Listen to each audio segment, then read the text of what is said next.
Good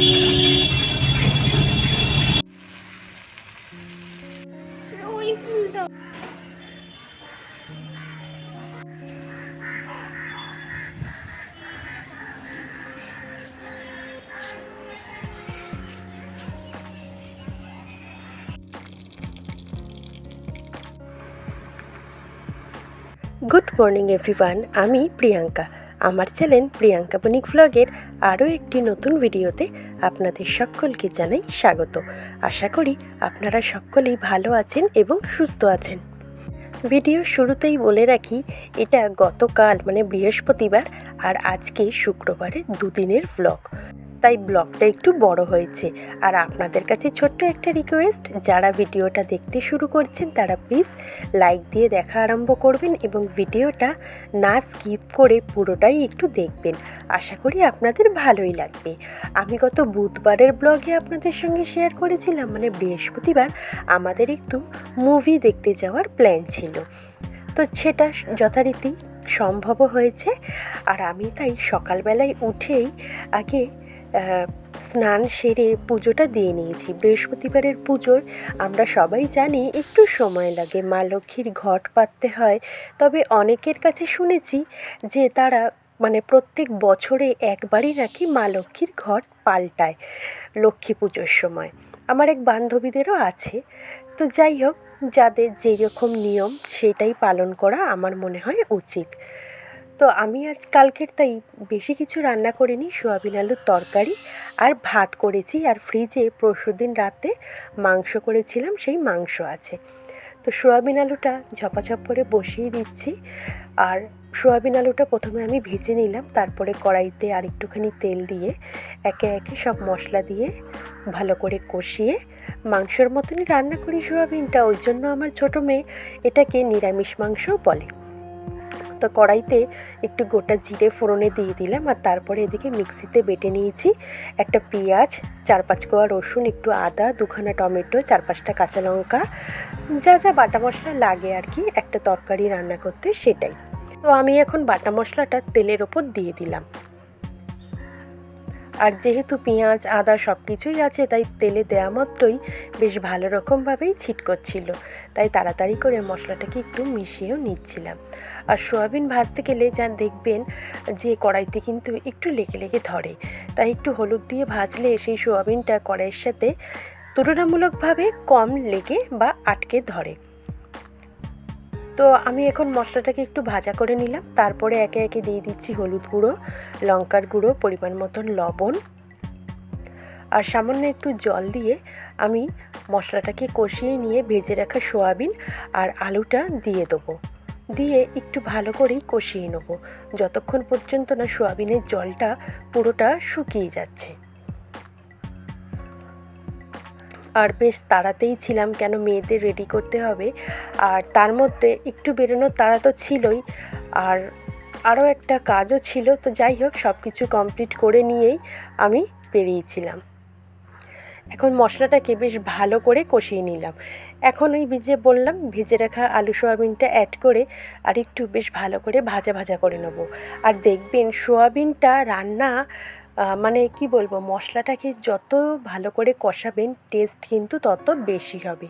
আর শুধু soybean কেন, যে কোনো রান্নাতেই কিন্তু আমি বলবো সোয়াবিন রান্নাতে মশলাটা একটু ভালো করেই কষাতে হয়, নাহলে একটা কেমন সোয়াবিনটার সাথে কিন্তু ঠিকঠাক মতন জমে না, এটাই হচ্ছে ব্যাপার। তো যাই হোক, মশলাটা বেশ ভালো করে কষিয়ে নেওয়ার পরে আমি জলটা অ্যাড করে দিলাম, আর তারপরে গরম মশলা ছড়িয়ে নামিয়ে নিয়েছিলাম। তো আমরা এখন মুভি দেখে নিচে নেমে এসেছি। আমরা গেছিলাম, আমরা বলতে আমি আমার 2 মেয়ে। ওইখানে দেখো, এই যে পিঙ্ক কালারের চুড়িদার পরে আছে রিম্পেল, পাশে সোনালিদির বড় মেয়ে সাদা ড্রেস পরাটা, আর এদিকে সোনালিদি ব্ল্যাক কালারের শাড়ি পরে আছে, আর সোনালিদির ছোটো মেয়ের সামনে। আমরা এই 7 জনে গেছিলাম আমার বড়দের অফিসে ফোরাম মলে। তবে বইটা কিন্তু দারুণ, হ্যাঁ, মানে ভীষণ বলতে ভীষণই ভালো। আমরা দেখেছিলাম অক্ষয় কুমারের দ্য স্কাই ফোর্স নামটা যেরকম, বইটাও কিন্তু সেরকম। তবে সিনেমা দেখার পরে আমরা কিন্তু হামরা মোমোতে অনেক কিছু খাবার খেয়েছি, আর খাবার সময় এতই গল্প করতে করতে খাবার খেয়েছি যে যা যা খেয়েছিলাম সেগুলি তুলতেই ভুলে গেছি। আমাদের আইটেমের মধ্যে নেওয়া হয়েছিল 2 plate pan fried momo, 2 plate mixed special fried rice, 1 plate chilli chicken, 1 plate organic garlic chicken, আর 1 প্লেট চিকেন চাও। যেহেতু চাইনিজ রেস্টুরেন্ট তাই এইসবই অর্ডার করা হয়েছিল। তারপরে খাওয়া দাওয়া কমপ্লিট করে ক্যাব বুক করে আমরা সবাই ফিরে আসছিলাম, আর আমি সামনে বসেছিলাম দেখে ভিডিওটা একটু ভালো করেই তুলতে পেরেছি। ব্রিজের ওপর দিয়ে গাড়ি চলতে কিন্তু মানে গাড়ির মধ্যে থাকতে বা গাড়ি যারা চালায় আমি জানি বেশ কিন্তু ভালো লাগে। আচ্ছা বলুন তো এটা কোন ব্রিজ? আমি বলবো না, আপনাদের কমেন্টের অপেক্ষায় থাকলাম। দেখি আপনারা বলতে পারেন কতটুকুনি। কলকাতা তো সবারই চেনা, তাই না? তো যাই হোক, বাড়ি ফিরে এসে খুব যে ক্লান্ত লেগেছিল সেটা বলবো না, তবে আমার বড় মেয়ের তো বমির সমস্যা আছে। বাড়ির কিছুটা কাজ মানে আর কিছুক্ষণের রাস্তা বাকি, হয়তো মিনিট 10-15 হবে, ও বমি টমি করে একাকার করে ফেললো। তো যাই হোক, এটা আজকে সকালের ভিডিও। সকালবেলায় প্রথমে একটু ছাদে উঠেছিলাম, উঠে দেখি একটা বড় সাইজের জবা ফুল ফুটেছে, যেগুলি গরমকালে অনেক ফুটেছিল, আর আপনাদের সঙ্গে বেশ ভালো মতন আমি শেয়ারও করেছিলাম। আর গাঁদা ফুলগুলিও কিন্তু বেশ সুন্দরভাবে ফুটছে, আপনারা দেখতে পাচ্ছেন। করলা গাছটা বেশ বড়সড়ই হচ্ছে, আর এদিকে ধনেপাতাগুলি কিন্তু এখনও সতেজ। আর এই পাশের এই লঙ্কা গাছের মধ্যে যে কটা ধনেপাতা উঠেছে সেগুলি কিন্তু আরও ফ্রেশ। এটা ঘি লঙ্কা গাছের টবের মধ্যে ধনেপাতাগুলি উঠেছিল। আর এই পাশে গাছগুলি নিজেদের মতনভাবে সুন্দরভাবেই আছে। এটা একটা রসুন গাছ উঠেছে, আর এই জবা ফুল গাছটাতেও বেশ ভালোই কুড়ি চলে এসছে। তো আমি এখন ভাবলাম না, নিচে গিয়ে আগে তরকারিটা বসিয়ে আসি, তারপরেই জামা কাপড়গুলি মেলবো। এতক্ষণেই আমার কাচাকুচি কমপ্লিট করে স্নান হয়ে গেছে, আর আমি এখন বসিয়ে দিচ্ছি মাছের মাথা দিয়ে বাঁধাকপির তরকারি। তো মাছের মাথাটা ভাজতে হবে, তাই ভাজাটা বসিয়ে দিলাম। আর কালকে বেশ অনেক দিন পর সবাই মিলে বাইরে একসাথে খাওয়া দাওয়া করে সিনেমা দেখে দারুণ মজা হয়েছে। সবারই বেশ ভালো লেগেছে, আর সবথেকে ভালো লেগেছে বইটা। সত্যি বইটা কিন্তু অসাধারণ। তো এখন মাছের মাথাটা ভেজে আমি তুলে নিলাম, আর তারপরে দিয়ে দিলাম আলুটা। আলুটা ভাজা হয়ে গেলে একে একে মশলাগুলি দিয়ে দেবো। মশলা দেবো বলতে আদা জিরে কাঁচা লঙ্কা বাটা দিয়েছিলাম, 2খানা টমেটো দিয়েছিলাম, এই যা মশলা। আর পরিমাণ মতন যেহেতু মাছের মাথা দিয়েছি তাই একটু লঙ্কার গুঁড়ো, একটু হলুদ গুঁড়ো, আর লবণটা তো দিতেই হবে। এদিকে মাছের মাথাটা আমি একটুখানি ভেঙে নিলাম, সেটা খুন্তি দিয়েই। আলুটা ভাজা হয়ে গেছে, আলু ভাজাটা তুলে নিচ্ছি। দেখলাম বাঁধাকপি রান্না করতে দেখবেন কিন্তু একটু ভালোই তেল দিতে লাগে, না হলে বাঁধাকপি কিন্তু মজে না। যতই সেদ্ধ করে নেওয়া হোক না কেন বা প্রচণ্ড ঝিরি করে কাটা হোক না কেন, বাঁধাকপিতে একটু তেল মশলা না দিলে তরকারিটা খেতেও ভালো লাগে না, আর দেখতেও ভালো লাগে না। তবে ফুলকপি একটু কম তেলেও রান্না করা যায়, তো বাঁধাকপি কিন্তু একদমই কম তেলে রান্না করা যায় না। তো জিরে ফোড়ন দিয়ে আমি টমেটোটা দিয়ে দিলাম, আর এরপরে দিয়ে দেবো, যেহেতু বাঁধাকপি মাছের মাথা মটরশুঁটি আলু দিয়ে বেশ অনেকটাই, তাই প্রায় 3 চামচ মতন আদা জিরে কাঁচা লঙ্কা বাটাটা দিয়ে দিলাম। এবার দিয়ে দেবো একটু লবণ।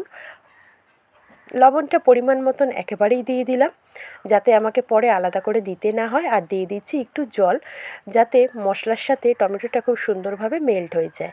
আর একটুখানি ঢাকনা চাপা দিয়ে দিলাম। মিনিট 2 পর ঢাকনাটা তুলে দেখলাম টমেটোটা দারুণভাবে মেল্ট হয়ে গেছে, আর মশলাটাও সুন্দরভাবে ভাজা হয়ে গেছে। আর এখন আমি দিয়ে দিচ্ছি হলুদ গুঁড়ো, আর দিয়ে দেবো একটু লঙ্কার গুঁড়ো, যেহেতু মাছের মাথা দিয়েছি সেই কারণে। আর তরকারিটা বসিয়ে দিয়ে আমি ছাদে চলে যাব জামা কাপড়গুলি যেগুলি কাচাকুচি করেছি সেগুলি মেলতে। আসলে আমি কি বলুন তো, সকালবেলাটা প্রত্যেকের বাড়িতেই জানি প্রচণ্ডভাবেই তাড়া থাকে, তাও আমি সেই তাড়ার মধ্যে চেষ্টা করি একটুখানি সময়ও যাতে নষ্ট না করার। একটার পর একটা কাজ কিন্তু করতেই থাকি, কেননা আমি মনে করি যে কাজগুলি যদি ঝপাঝপ একটার পর একটা করে ফেলা যায় তাহলে একসাথে সব কাজটা কমপ্লিটও হয়ে যাবে, আর কিছুটা হলেও সময় বাঁচবে। সেই কারণেই কোনো কিছু বসিয়ে দিয়ে বা একটা তরকারি হচ্ছে দেখে পরের কাজটা একটুখানি এগিয়ে রাখার চেষ্টা করি। জানি যখন যে কাজটা আমাকেই করতে হবে, শুধু শুধু ফেলে রেখে সময় নষ্ট করতে আমার একদমই ভালো লাগে না। মোট কথা কাজ ফেলে রেখে কারণ মানে কোনো কারণে গল্প করা বা সময় নষ্ট করা আমি একদমই ভালোবাসি না। কাজ কমপ্লিট করে তারপরে বসে থাকি, কারোর সাথে দুটো কথা বলি বা একটু মোবাইল দেখলাম বা কোনো টিভিতে একটা কিছু দেখলাম, ঠিক আছে। তবে কাজ ফেলে রেখে এই সমস্ত জিনিসগুলি করা আমি একদমই পছন্দও করি না আর ভালোবাসি না। তাই দেখি যে সময়ের মধ্যেই আমার সবটা কাজ কিন্তু গুছিয়ে হয়েও যায় করা। তো বললাম, তরকারিটা বসিয়ে দিয়ে আমি এদিকে চলে আসলাম জামা কাপড়গুলি মেলতে। তবে অনেক সময় আপনাদের দাদাভাইও কেচে রাখলে পরে জামা কাপড়গুলি ওপরে এসে মেলে দিয়ে যায়, আর যেগুলি নিচে মেলার থাকে সেগুলি নিচে তো আমি মেলেই দিই সাথে সাথে। আর দেখুন আমার ছোটো মেয়ে ঘুম থেকে উঠে গেছে, উঠে এসে চলে আসলো একটুখানি ক্যামেরার সামনে আপনাদেরকে হাই বলতে। আর নিচের ফুলগুলি দেখছিল, আমি বললাম ছিঁড়বি না কিন্তু। সত্যি কথা বলতে গাছের ফুল ছিঁড়তে না আমার ভীষণ কষ্ট হয়।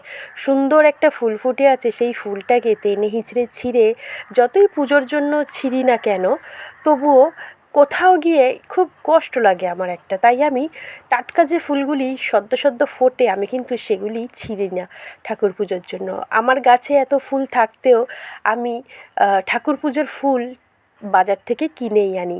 যখন দেখি যে এই ফুলগুলি অনেক দিন হয়ে গেল, হয়তো 6-7 দিন হয়ে গেল ফুলগুলি গাছে আছে, তখন হয়তো কিছুটা ছিঁড়ে ওই কেনা ফুলের সাথে কিছুটা ব্যালেন্স করে ঠাকুরের জন্য দিই। তবে জবা ফুলগুলি তুলে নিই, কেন জবা ফুলগুলি তো থাকে না, পরের দিনই জবা ফুলগুলি কিন্তু দেখবেন শুকিয়ে যায় গাছেই। তো সেই কারণে জবা ফুলগুলি তুলে নিই, গাঁদা ফুলগুলি কিন্তু তুলি না। গাঁদা ফুলগুলি অনেক দিন পর্যন্ত টাটকা আর সতেজ থাকে, আর আমার দেখতে বেশ ভালোও লাগে গাছের মধ্যে ফুলগুলি। তো বাঁধাকপির তরকারি হতে হতে আমি ওদিকে জামা কাপড় মেলে দিয়ে আসলাম, আর ঘরে এসে বিছানাও কিছুটা তুলে নিয়েছি। আর বড় মেয়ের পায়ের ব্যথার কারণে যেহেতু স্কুল শ্যুটা পরতে পারছে না, তাই ওকে আজকে স্কুলে পাঠাইনি।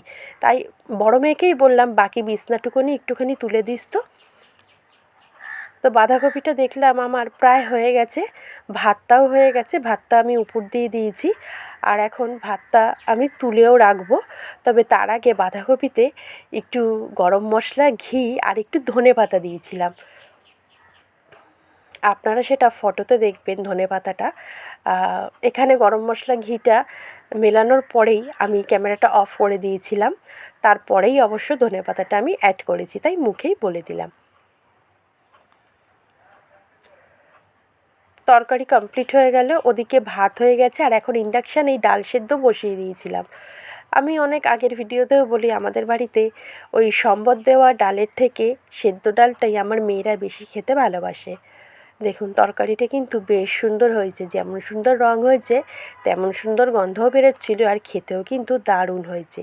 আর এখন আমি করে ফেলবো মানকচু দিয়ে কাটাপোনা মাছের ঝোল। তবে মানকচুটা দিয়েছে আপনাদের দাদাভাইয়ের এক অফিস স্টাফের বাড়ির কচু।